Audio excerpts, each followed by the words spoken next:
नमस्कार दोस्तों, उत्तराखंड मुक्त विश्वविद्यालय का सामुदायिक रेडियो हेलो हल्द्वानी आप सुन रहे हैं 91.2 मेगाहर्ट्ज की रेडियो तरंगों पर। दोस्तों, आज हमारे स्टूडियो में एक बहुत ही खास मेहमान मौजूद हैं। आप आए हैं हमारी सुरमा और बांस की नगरी बरेली से और उत्तरायणी जन कल्याण समिति के आप संरक्षक हैं, जो कि वहाँ पर उत्तरायणी मेला कराने के लिए बहुत ही लोकप्रिय है। और ये जो बहुत जगह जगह पे आजकल हम उत्तरायणी मेले की खबरें सुनते हैं, इनकी शुरुआत जो है वो बरेली से हुई है। पहले हल्द्वानी में एक छोटा सा मेला हुआ करता था, लेकिन उसके बाद बरेली के जो प्रवासी लोग थे, जो उत्तराखंड से गए हुए लोग थे, वहाँ पर इन्होंने ये मेला शुरुआत किया। तो इस मेले पर आज हम बहुत विस्तार से बात करेंगे कि बरेली में कितने पहाड़ के प्रवासी लोग बसे हैं और वह किस किस तरह से वहाँ पर एक्टिविटीज़ करते हैं, एकजुट हैं, यहाँ की संस्कृति को, यहाँ के खान पान को बचाए हुए हैं। इस पर बात करेंगे। और इसके अलावा दोस्तों, आप जो पुरंजन पाठक जी जो हमारे स्टूडियो में आज मौजूद हैं, आप Indian turpentine and Rojan company में 16 साल आपने दिए हैं। और तो इस बहाने हम इसको भी जानेंगे कि जो चीड़ से निकलने वाला जो लेसा है, उससे कितनी तरह की चीज़ें बनती हैं। एक ये हमारा एक ज्ञान का एक विस्तार भी इससे होगा, तो इसको भी हम बहुत विस्तार से जानेंगे। पाठक जी, आपका बहुत बहुत स्वागत उत्तराखंड मुक्त विश्वविद्यालय के रेडियो स्टेशन में। बहुत बहुत धन्यवाद आपका। जी। बरेली में भी एक रेडियो स्टेशन है कोई कुछ? बरेली में तो रेडियो स्टेशन कई हैं। काफ़ी हैं। एक आकाशवाणी तो होगा ही। आकाशवाणी है, 3 है। एक आकाशवाणी का है और एक जो है 94.3 जिसकी फ्रिक्वेंसी है वो है, एक 92.7 है, एक 91.9 है। ये काफी रेडियो हैं। तो आपका जाना हुआ कभी किसी रेडियो स्टेशन में? मैं एक्चुअली विज्ञापन से जुड़ा हुआ हूँ, तो कभी कभार पहले जाना होता काम से जाना होता है, लेकिन स्टूडियो में बोलने के लिए आज आप पहली बार आए हैं। तो आपको कैसा लग रहा है? उत्तराखंड मुक्त विश्वविद्यालय के बारे में आपका क्या मानना है? और बहुत आज मुझे यहाँ आकर के बहुत खुशी हो रही है कि उत्तराखंड मुक्त विश्वविद्यालय जो है काफी आयाम पर काम कर रहा है। पहले तो हम सोचते थे कि बड़ा एक लिमिटेड वो है, क्योंकि एक बार इंदिरा गांधी मुक्त विश्वविद्यालय में भी जाना हुआ, लेकिन वहाँ पर हमें लगता था बहुत सीमित लोगों पर है। अब यहाँ पर लग रहा है कि कुछ बहुत बड़ा काम हो रहा है, जो काफी अवेयरनेस है यहाँ पर। बिल्कुल, अभी बहुत तरह के पाठ्यक्रम नए शुरू हुए हैं, लगातार काफी बड़ी संख्या में स्टूडेंट्स जुड़ रहे हैं। बहुत अच्छी बात है जी। तो पाठक जी, हमें पहले तो बताएं कि आप बरेली में कितने पहाड़ के प्रवासी लोग हैं, कैसे इस जो उत्तरायणी आपने मेला है और उत्तरायणी का जो संगठन भी है आपका, इसकी शुरुआत कैसे और कब हुई? ये सन 1993 में एक उत्तराखंड शोध संस्थान की बैठक थी, जहाँ पर कुछ लोग आए और उस बैठक में उन्होंने कहा कि आप लोग एक अच्छा कार्यक्रम करते हैं उत्तराखंड शोध संस्थान वाले, लेकिन हमको एक उत्तरायणी के बारे में करना चाहते हैं और इसमें कोई हमारे पास ऐसा संगठन नहीं है। तो उत्तराखंड शोध संस्थान के बैनर में सभी पर्वतीय संगठन इकट्ठे हुए और ये मेला शुरू किया गया। इसको प्रेरणादायक थे गिरिराज शाह जी और RS टोलिया जी, क्योंकि इन लोगों, ये उत्तराखंड संस्थान के डायरेक्टर थे और बहुत सक्रिय लोग थे। हम मैं भी तो है उत्तराखंड संस्थान से ही था, तो पहला मेला जो है, पहले कुछ मेले उत्तराखंड संस्थान ने ही कराए हैं। और बरेली में करीब 1.25 लाख प्रवासी हैं और उन संघ की कोई पहचान नहीं थी। आज इस मेले के थ्रू हमारे जो है एक पहचान बन गई है। हर जो वहाँ का बरेली वासी है, एक तो मेले में भागीदारी करता है। अच्छा। दूसरा क्या है कि हम लोग तो कम क्योंकि पारिवारिक की समझते हैं, लेकिन वो लोग 6 महीने पहले पूछने लगते हैं मेले की तारीख बताइए। अच्छा। इस बार हमको ये लेना है, तो वो लोग 6 महीने से हमको जगा देते हैं कि इस मेले में वो क्या बात है। जो गैर पहाड़ी भी है, हाँ, गैर पहाड़ी पूरा ही बरेली मंडल का मेला है। क्या बात है। और बरेली मंडल में सबसे बड़ा तो मेला। वहाँ का प्रशासन इसको शुरुआत से सहयोग करता रहा है? प्रशासन, हमको आर्थिक कोई सहयोग की बात नहीं है। हम लोगों को तो उत्तराखंड गवर्नमेंट ने जो हमको शुरू में स्टॉल दिए थे, लेकिन अब हमको वैसे भी जरूरत नहीं पड़ती है, क्योंकि हमारे स्टॉल अक्टूबर में ही बुक हो जाते हैं। अच्छा। जो हमारी नई टीम है काफी अच्छी है। इसमें हमारे जो अध्यक्ष हैं अमित पंत जी और सचिव हैं मनोज पांडे, ये युवा लोग हैं, और कोषाध्यक्ष है कमलेश बिस्ट्री। वो काफी युवा लोग हैं, बहुत अच्छा काम कर रहे हैं। और सर, होता कब है, किस तारीख को? ये हमारा मकर संक्रांति उसी दिन उसके रहते हैं। वैसे हम लोग शुरू से जब से शुरुआत करी है तो प्रयास करते हैं कि 14 तारीख उसमें रखा जाए। हाँ, 14 तारीख रखे, क्योंकि वो एक रटी हुई तारीख होती है और उसमें सब अपने आप ही मचलने लगते हैं पूरे बरेली वासी। और 14 तारीख को अपने प्रोग्राम वैसे ही करते हैं कि भाई 14 तारीख को हमको मेले में जाना है। जी। मेले का फॉर्मेट क्या होता है? कल्चरल नाइट्स होती होंगी? इसमें 3 दिन का मेला है हमारा। पहले हमने जब शुरू किया था 93 में, तो एक संजय कम्युनिटी हॉल से शुरू किया था, तब एक दिन का था। फिर हमने धीरे धीरे इसको 2 दिन का किया, नेहरू युवा केंद्र से शुरू किया 2 दिन का। अब हमारा बरेली क्लब ग्राउंड में होता है, बरेली उससे बड़ा कोई ग्राउंड नहीं है, और सब बड़े मेले वहीं पर होते हैं। अच्छा। ये आज जो है बरेली का सबसे बड़ा मेला है, 3 दिन का मेला है। इसमें फुटफॉल आज से करीब 7 साल पहले अमर उजाला ने एक वो दी थी कि इसमें जो 3 लाख आदमी की फुटफॉल रही है एक दिन में। इतने बड़ा मेला है ये। रोडें जाम हो जाती हैं। हाँ, तो बरेली के बहुत बड़ा वो है। इसमें कल्चरल प्रोग्राम हम लोगों का 18 घंटे का लगभग जो है स्टेज शो रहता है 3 दिन के अंदर। अच्छा। सुबह जो है हम लोगों की पहले रंग यात्रा निकलती है पहले दिन। तो बरेली कोतवाली से एक अम्बेडकर पार्क है, वहाँ से हम लोग रंग यात्रा निकालते हैं। रंग यात्रा में शामिल लोग कौन होते हैं? सब जितनी भी हमारे सांस्कृतिक टीमें हैं वो शामिल होती हैं। संस्कृति पर आधारित हमारी झांकी होती है। लोकल हम जो है स्कूलों के लोगों से, उनसे जो है जो पर्यावरण या किसी अवेयरनेस के लिए उनके जो है झांकियां निकलवाते हैं। तो पहाड़ी और गैर पहाड़ी दोनों ही इसमें शामिल होते हैं। इस वक्त तो ये बरेली का ज्वाइंट मेला हो गया है। अब ये तो बहुत अच्छी बात है। हाँ, हमारे जो कलाकार हैं वो प्लेन्स के भी हैं, क्योंकि वो लोग स्कूल में अपना कल्चरल एक्टिविटी करते हैं, तो वो लोग भी जो है शामिल होते हैं। तो वो सब मिला जुला है हमारा। क्या बात है। और बरेली में ये पारिवारिक मेला है, बिल्कुल फैमिली वाला पारिवारिक मेला है।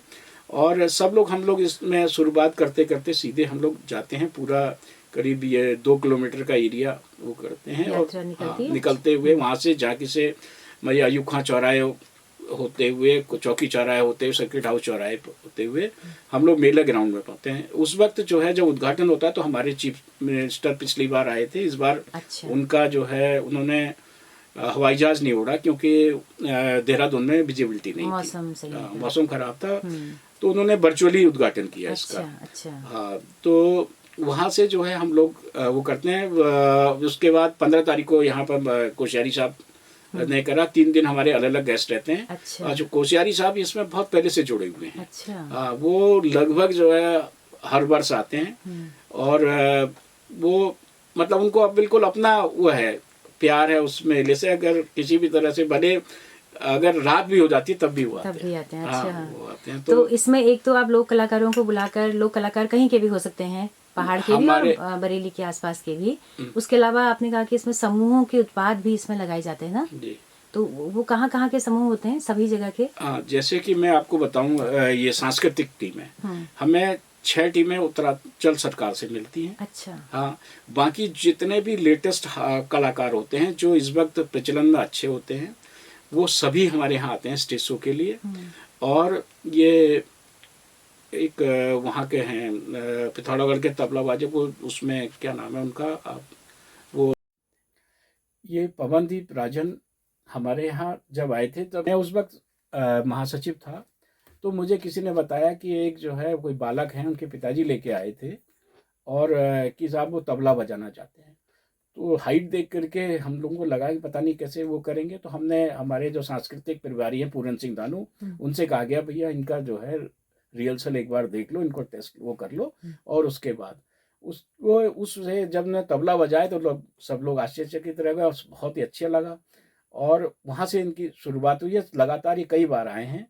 अब क्योंकि ये बहुत बड़े हो गए हैं, हम लोग प्रयास करते हैं, अभी हमें इनका समय नहीं मिला है, लेकिन इन्होंने कई मंच पर कहा है कि हमको बरेली उत्तरायणी मेला से काफी हमको शुरुआत हुई है। जी जी, क्या बात है। तो लोक कलाकार आपके सब जगह के रहते हैं सर? सब जगह के रहते हैं। जो महिलाओं के स्वयं सहायता समूह हैं, उनके उत्पादों को भी आप लोग जगह देते हैं? वो अधिकतर जो है अल्मोड़े से, जितने भी पूरे उत्तराखंड से जो ये सब सहायता समूह वाले हैं सभी आते हैं, तो अपने उत्पाद बेचते हैं और इनको अच्छा मुनाफा होता है। अच्छा, तो लोग भी रूबरू हो पाते होंगे पहाड़ के उत्पादों से? जी, बरेली के सारे लोग इंतजार करते होंगे लोग बाकायदा पहाड़ की गडेरी का, मडवे का, गहत का, है ना? जी, ऐसा है कि ये 3 महीने से लोग अपने उत्पाद लोकल बेचना बंद कर देते हैं। ओह, क्योंकि मांग बहुत ज्यादा है। मांग ज्यादा है, अच्छा प्रॉफिट मिलता है। तो कई करोड़ों का हमारा बिजनेस होता है वहाँ पर इन लोगों का। और कोई भी आदमी अभी तक ऐसा नहीं मिला है कि इसको नुकसान हुआ हो। अच्छा। लास्ट दिन सबका सामान वो हो जाता है, कम पड़ जाता है और करीब शाम होते होते सबके उत्पाद खत्म हो जाते हैं। और लोग जो है पहले दिन से ही जो है अपनी गाड़ियों का ऐसा ट्रांसपोर्टेशन रखते हैं, खत्म होते ही दोबारा आता जाता है। अच्छा। तो बरेली के लोग काफ़ी प्यार मिलता है हम लोगों को। जी और उन्होंने आज उत्तरायणी मेला एक पहचान हो गई है, एक पर्वतियों की पहचान हो गई है। जी। हर पड़ोसी जो है हम लोगों को थोड़ा सम्मान की दृष्टि देखता था। पहले क्या होता था, 93 से पहले हम लोग अपने पहाड़ी कहने में डरते थे। हम्म पहाड़ियों का एक वो कल्चर बन गया था कि वो घर में काम करने वाले है उसमें। आज हमारी इतनी अवेयरनेस है कि पहाड़ी को अब कोई ऐसा नहीं कहता। पहले लोग कहते थे गांव से एक नौकर ले आना, यार गांव जा रहे हो हमारे, अब ऐसा नहीं है। ये इसकी अवेयरनेस है, यही हमारी पहचान है। होटलों में भनमजुआ वाली हाँ, जो छवि थी। जी जी, अब नहीं। और हमारे बच्चे भी इस संस्कृति से थोड़ा सा सीखने लगे थे, क्योंकि शुरू शुरू में जो है पार्वती नहीं बोलना सीखते थे या नहीं बोलते थे। हमारी मेरी बेटी ने कई बार इसमें पार्टिसिपेट किया है। अच्छा। बेटे को भी जो है इसमें अच्छा लगता था। तो सभी लोग जो है, जैसी जो है हमारी नए जो जनरेशन है, उनको हमारी संस्कृति की पहचान कैसे हो, इसलिए हमने इसको मेले को काफ़ी जागरूक रखा है और बहुत मेहनत करते हैं। मैं तो उतना नहीं अब, क्योंकि वो है, लेकिन अब जो नई टीम है बहुत कर मेहनत रही है करती तो है। किसी को सम्मानित वगैरह भी करते हैं इसमें? हम जितने जो 5 लोगों को सम्मानित करते हैं, हम्म हम इसमें सम्मानित कर चुके हैं पुष्पेश पंत जी को, अच्छा। और जितने पर्यावरणविद हैं उन सबको, और जितने भी किसी भी सेगमेंट में अच्छे लोग हैं उन सबको सम्मानित कर चुके हैं और हर बार करते हैं। अच्छा। तो सर ये समिति केवल उत्तरायणी पर ही एक्टिव होकर मेला ही लगाती है या पहाड़ के और मुद्दों पर भी कभी वार्ताएं, कभी बातचीत, कभी बैठने के ऐसे अवसर क्या हैं क्या? हमारे इसमें हम लोग एक तो प्रतिभा सम्मान करते हैं, एक मेले में हम लोगों का एक प्रतियोगिता करते हैं और मेले का सम्मेलन करते हैं, होली मिलन का सम्मेलन करते हैं। एक हम लोग जो है वो करते हैं, रक्तदान शिविर लगाते हैं, और एक प्रतिभा खोज, मतलब जो प्रतिभा वाले बच्चे हैं उनको सम्मानित करते हैं। ये सब अलग अलग तरीके के हैं। दूसरा, कोई भी मुद्दा जो है बरेली में, जो किसी भी पर्वती के लिए कोई सहायता हो, कहीं पर हो, किसी चीज़ की ज़रूरत होती है, तो हमारी समिति सबसे पहले आगे रख करके उसकी सहायता करती है। जी। तो 93 में ये समिति बन चुकी थी? जी, 93 में। और उत्तराखंड बनने के बाद भी फिर ये लगातार बनी ही रही? और इसमें 2 बार नहीं, 3 बार नहीं हो पाया। एक बार तो उत्तरायणी वो उत्तराखंड आंदोलन चल रहा था, उसकी वजह से नहीं हुआ। अच्छा। 2 बार ये कोविड के शिकार। ओह अच्छा। सर इस वक्त पे कितने पहाड़ी हैं वहाँ पे प्रवासी बरेली लगभग में? 1.25 लाख। अच्छा। 1.25 लाख हैं। अगर एक जगह होते तो हमारा विधायक भी होता और वो होता, लेकिन अलग अलग क्षेत्रों में है, सब अलग अलग क्षेत्रों में। तो किस किस तरह की नौकरियों में होंगे सर, कुछ अंदाजा? अधिकतर लोग जो है डिफेंस में सब हैं, IBRI के सब रिटायर्ड हैं, और डिफेंस में अधिकतर पर्वतीय होते हैं तो वहीं बस जाते हैं। अच्छा। हमारी कई कॉलोनियों में काफी, जैसे कुर्मांचल नगर से पर्वतियों का ही है। अच्छा। तो बाकी सब फैले हुए हैं अलग अलग क्षेत्रों में। तो ये बहुत सारी जानकारी आपने दी, और आपने बताया कि इसके बाद ही देश के और जगहों पे जो लगता है ये मेला, वो इसके बाद शुरू हुआ। जी जी। क्योंकि आपका सबसे पुराना मेला है जी जी। 93 से। अभी शायद दिल्ली में भी होता है उत्तरायणी मेला। जी जी। और भी कई शहरों में होता है। जी जी। तो अब ऐसा हुआ कि ये पहले हमारे उस पे हुआ, उसके बाद देखा देखी सब जगह हुआ। सबने करना शुरू किया।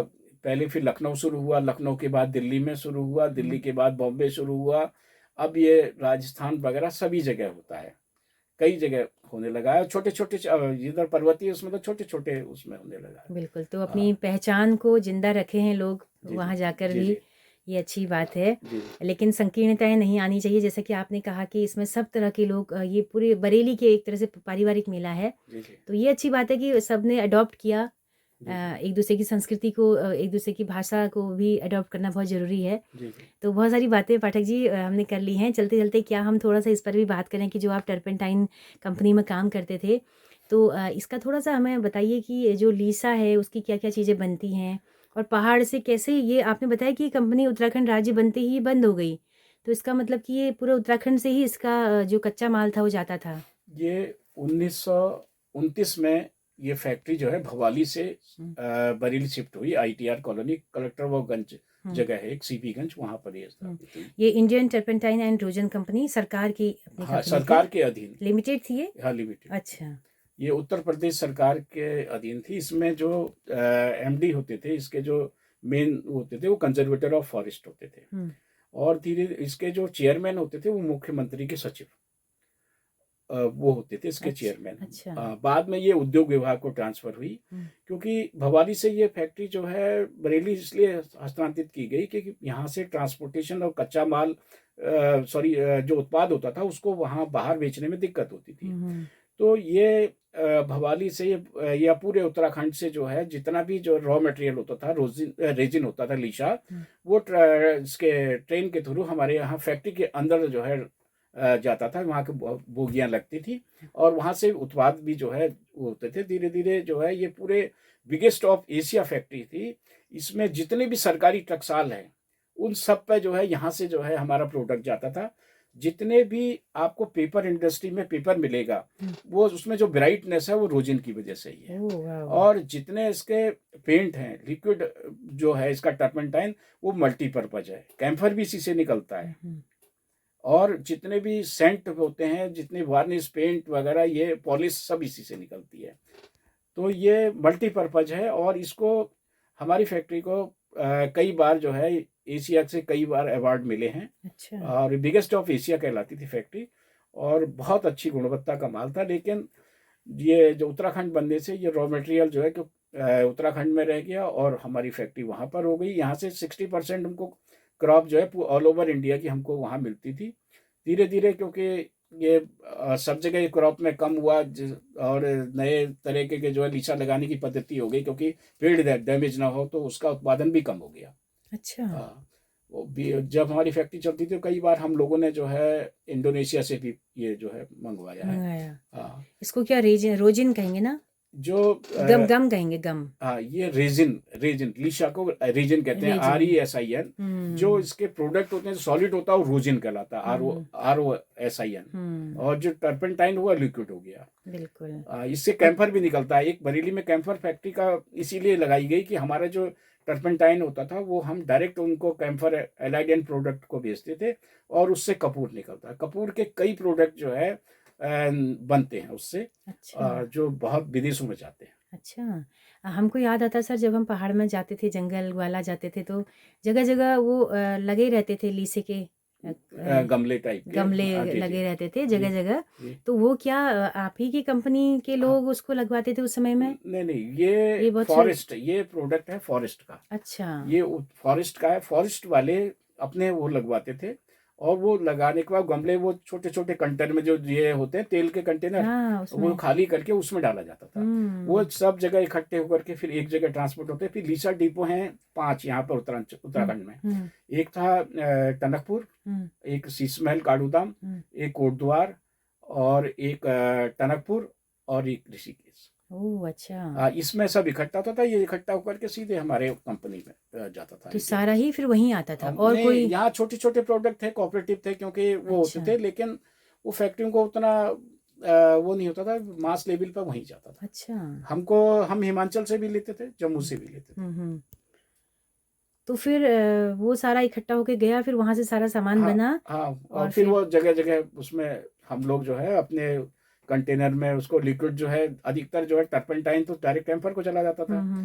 रबर में पड़ता है। हमारे एक रबर फैक्ट्री थी जो बंद हो गई, वो भी बिगेस्ट ऑफ एशिया थी। उसका भी रॉ मटेरियल जो है ये रोजनी होता है। अच्छा, हाँ, अच्छा। उसको क्योंकि ये मल्टीपर्पज है। हम्म, अब इसके कुछ एसेंस भी बनने लगे हैं, वैसे ये मल्टीपर्पज है। सर जैसे उस समय में बहुत सारा देखते थे इस तरह के डिपो होते थे, क्या ये डिपो आज भी हैं या ये अब खत्म हो चुके हैं? दीपे लगभग खत्म ही हो गए हैं, अच्छा, क्योंकि वो अब तो वजह क्या रही? क्या वजह सामान ये तो अभी रही। भी बन रहा है, कागज तो अभी भी चमक रहा है, अभी भी चमक नहीं, है इसकी उसमें? वजह ये रही कि लीशा के क्रॉप में जो है वो ज्यादा डैमेज ना हो, इसलिए उसको जो है कभी 2 साल किसी में लगाते थे जंगल में, कभी 2 साल में। धीरे धीरे फिर वो कोर्ट वगैरह ने इसको बंद कर दिया कि इससे पेड़ बहुत डैमेज हो रहे हैं। दूसरा क्या ओह, हुआ कि विदेशों से इसका एसेंस आने लगा, सस्ता आने लगा। अच्छा। तो वो वहां से आ गया, फिर यहाँ के लोगों को लॉस होने लगा। जो फैक्ट्रियां छोटी मोटी थी वो भी बंद हो गई। तो ओह, इसको जो है गवर्नमेंट ने लगभग बंद ही कर दिया। अच्छा। जी तो चीड़ को भी बढ़ावा दिया जाता होगा इसकी वजह से फिर? हाँ, चीड़, ऐसा क्योंकि है कि चीड़ का पौधारोपण भी लगातार किया गया हो? लगातार फॉरेस्ट को जो है एक टारगेट मिलता था कि ओह, क्योंकि आप चीड़ का पेड़ लगाइए, क्योंकि हर साल हर क्रॉप को नहीं डैमेज करते थे। जैसे कि 3 साल एक जंगल को कर दिया, फिर दूसरे जंगल को, फिर तीसरे कर को, तो दिया। उसकी क्रॉप भी फॉरेस्ट जो है बहुत वो लगाता था। एक जोशी वसूला निकाला गया इसके लिए हम्म, कि पेड़ ज्यादा डैमेज ना हो। अच्छा। हाँ तो सर एक तरफ तो हम आज कह रहे हैं कि चीड़ ने हमारे मिश्रित वनों को खा दिया, एक तरह से बहुत चीड़ हो गया, आग लगने की एक बड़ी वजह चीड़ है। तो उस समय तो ये लगाए गए फिर फायदे के लिए उस समय। एक्चुअली क्या अंग्रेजों के समय का कुछ रोल ये रहा है? पूरा अंग्रेजों के समय का था। अंग्रेज उन्होंने लोग क्या करते थे कि हम्म वो फॉरेस्ट को जो गर्मी के दिन थे उससे पहले इसकी सफाई करते थे। हम्म सूखा हुआ वो नहीं रहता था, गधेरे वगैरह सब क्लीन रहते थे। तो उनका हम्म अब ऐसा नहीं हुआ, किसी ने ध्यान दिया नहीं। जंगल में वो जो हम्म है उसका जो है चीड़ के पत्ते वो जो उससे हैं वो सूखते रहे, उसमें आग लगी तो वो लगती रहेगी, क्योंकि ये इसकी हम्म आग बुझाई नहीं जाती बगैर बारिश के। क्योंकि हम्म विदेशों में भी जो जंगलों में आग लगती है वो हम्म बुझाई नहीं जाती है बगैर नेचुरल उसमें जो है रेंज ना हो तो। तो ये जी, यूनिवर्सल है, सब जगह पाया जाता है ये चीड़? सब जगह पाया जाता है। अच्छा। हाँ जी, हिमालय में सब जगह पाया जाता जी, तो पाठक जी बहुत सारी जानकारी आपने दी आज है। उत्तरायणी मेले पर हमने बात की और टर्पेंटाइन को बहुत बारीकी से जाना। और कुछ आप कहना चाहते हैं, कोई संदेश आपका उत्तराखंड वालों के लिए हो? नहीं, हमारा उत्तराखंड वालों के लिए एक ही संदेश है कि पलायन रोकें। हुँ, सरकार से ये है कि कुछ ऐसा करें कि लोग वहाँ से ना जाएं, क्योंकि पूरे गांव के गांव खाली हो गए हैं। तो कुछ सरकार को इस तरह से देखना चाहिए, क्योंकि जो हमारे जनप्रतिनिधि हैं वो देहरादून हल्द्वानी तक सीमित ना रहें, ऊपर पहाड़ से चढ़ खड़े होकर नीचे की तरफ को देखें, ताकि जो है लोगों की आजीवन अच्छा रहे और वहाँ पर लोग बसें और पलायन ना करें। जी, जी। आप सर, आपका गाँव पुस्तैनी गाँव जो है अल्मोड़ा ज़िले के सैंज गाँव के आप रहने वाले हैं। जी हाँ, अल्मोड़ा से 15 किलोमीटर पहले एक नैनी पुल पड़ता हुँ, है। हुँ, नैनी हुँ, पुल से हम ऊपर को जाते हैं पैदल 1.5 किलोमीटर, हुँ, वो सैंज गाँव कहलाता है। सैंज में सब पाठक लोग रहते हैं। हुँ।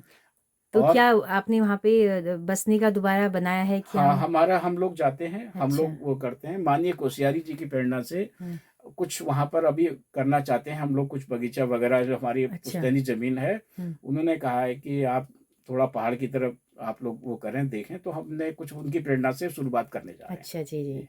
तो बहुत शुक्रिया सर इतना वक़्त देने के लिए हमारे हेलो हल्द्वानी के नहीं, नहीं, श्रोताओं को। आपका बहुत-बहुत आभार कि आपने जी, हमें ये मौका दिया। जी। आपका बहुत-बहुत धन्यवाद। जी, तो दोस्तों आप सबका भी बहुत शुक्रिया इस कार्यक्रम में अंत तक हमारे साथ बने रहने के लिए। अगर ये बातचीत आपको पसंद आई हो तो अपना फीडबैक हमें ज़रूर दीजिएगा। हमारा यूट्यूब चैनल और फेसबुक पेज तो है ही दोस्तों, लेकिन इसके अलावा हमने आपको बताया था कि हमारा रेडियो एक सामुदायिक रेडियो है, जिसकी पहुँच रेडियो में केवल हल्द्वानी शहर तक है। लेकिन अगर आप दूर-दराज पहाड़ों में या फिर आप बरेली की हमने आज बात की, बरेली में या कहीं भी देश दुनिया में किसी भी कोने में अगर आप इस रेडियो को सुनना चाहते हैं, तो प्ले स्टोर में जाकर आप हेलो हल्द्वानी ऐप को इंस्टॉल करके कहीं भी सुबह 6 बजे से रात 9 बजे तक हमारे रेडियो को सुन सकते हैं। तो पाठक जी के साथ मैं अपनी रेडियो दगड़ी सुनीता भास्कर को दीजिए इजाज़त। नमस्कार।